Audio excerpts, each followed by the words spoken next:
Сәлем достар, бүгін біз творожный пирог дайындаймыз.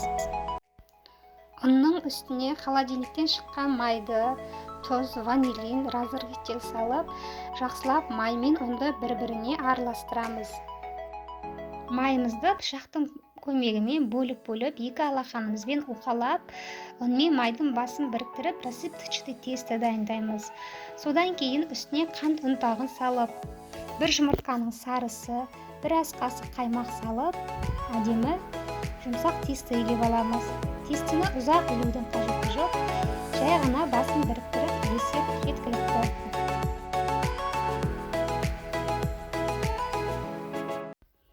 Тестімізді екі бөлшекке бөлеміз. Біреуін үлкендеу қылып, екіншісін шағын қылып бөлеміз.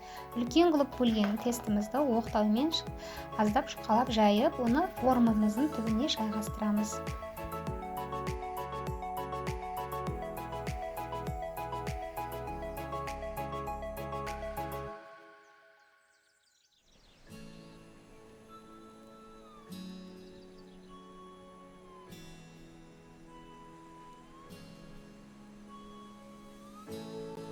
Ал шағын қылып бөлген бөлшекті осылай ұзынша қылып шиыршықтап аламыз да, формамыздың жан-жағына бортик жасап шығамыз. Енді пирогтың салмасын дайындаймыз. Менде иіс творогы, үстіне шым-шым ванилин, қант, жұмыртқаның сарысын, қаймақ, манный каша салып, бәрін жақсылап блендермен араластырамыз, бір тегіс болғанша.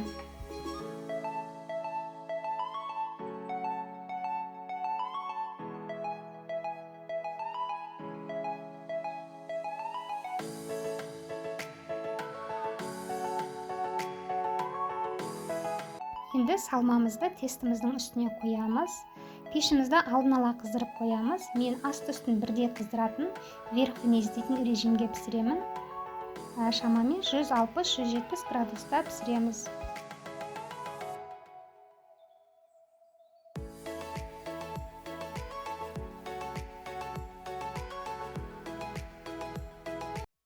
Енді пирогымыздың үстіндегі аппақ үлпілдек меренгісін дайындаймыз. Ол үшін бөлме температурасындағы жұмыртқаның ағына шым-шым тұз салып, 2 ас қасықтай қант салып, осындай үлпілдек формасын ұстаңқырамайтын меренгі дайындап аламыз.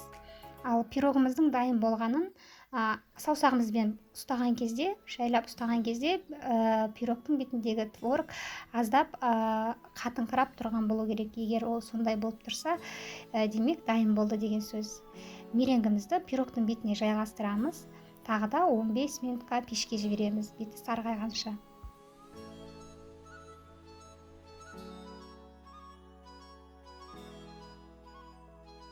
Міне пирогымыз дайын болды. Пештен шыққан жылы пирогымыздың бетін қақпақпен жауып қоямыз.